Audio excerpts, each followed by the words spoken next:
Nick Kyprios has been on the story all day long. Nick, what can you tell us? What's the latest with Luke Witkowski? Well, a lengthy debate internally with the National Hockey League all day, in fact, but it has led to Luke Witkowski being suspended for 10 games. And Matthew Tkachuk from the Calgary Flames will also have an NHL hearing, Jeff, tomorrow because of his involvement in the play in Detroit last night as well. So here becomes the question then. For many, it was a black and white rule, and it looks like maybe a black and white ruling. But why did it take so long for it to come down? Because there's many in the league office, Jeff, that saw it as a gray situation, that a 10-game suspension for Witkowski doesn't fit the crime in terms of the punishment of 10 games. And they were hoping that they could convince George Parros to maybe bring that number down to 3, 4, even 5. But when it's all said and done, I think the people that fought for the letter of the law went out in this. Maybe in the future, this would lead to some discussion between maybe the Players Association and league office to sit there and say, yeah, maybe in the future, if something like this does happen, there is a gray area, and it wouldn't necessarily lead to an automatic 10 games. 10-game suspension for Witkowski, a hearing for Matthew Tkachuk. Great info, great work. Stay on the case, Nick. Thanks, Jeff.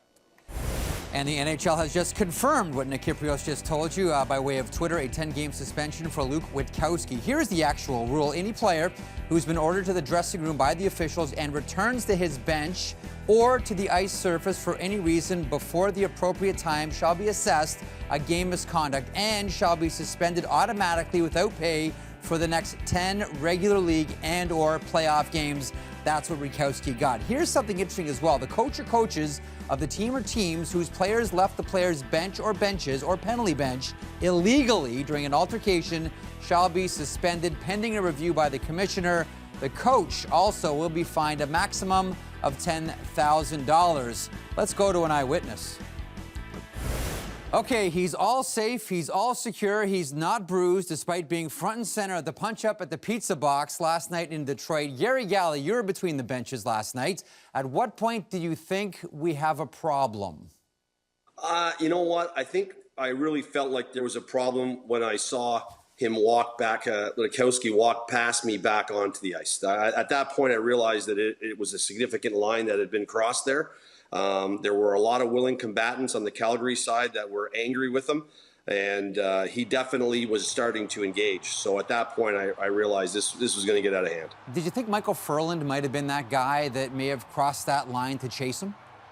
Well, Michael Furland came down the bench, and they had a bit of an altercation earlier in the game, and Furland, wasn't interested at that time in the game.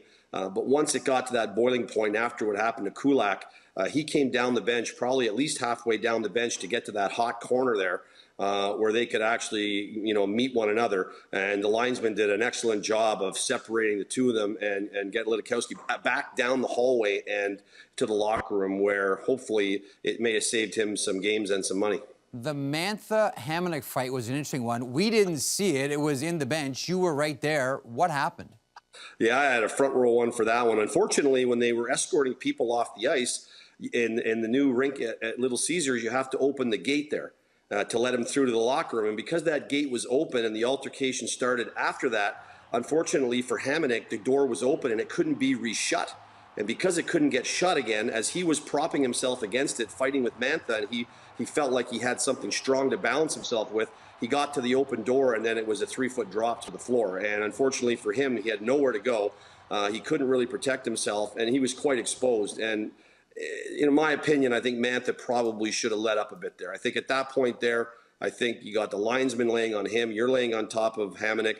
To throw 3 or 4 or 5 punches at that point, I think was crossing a line. And I think Hamonic mentioned so much as far as the code and that he's a young kid. He's a good player. He'll learn. Yeah, that's a lot of what happened last night. There's the rules and then there's the code, and there was a big conflict between the two. Curious, since you were right there, Gary, and you saw a lot more than a lot of people, did anyone from the Department of Player Safety in the NHL contact you?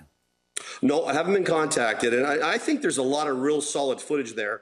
I think you can see Tkachuk and the tap that he gives him on the back of the leg, that it wasn't that crazy. But when you're in a boiling pot like that, it doesn't take much to send it over the top. And when you get into an altercation like that, You cannot trust that someone on the other side is going to be reasonable when this thing all goes down. And I think that's why some of it got out of hand, because there's a lot of anger in there. But I think they've got enough footage and some guys that were standing all around there, and the officials had a pretty good handle on it.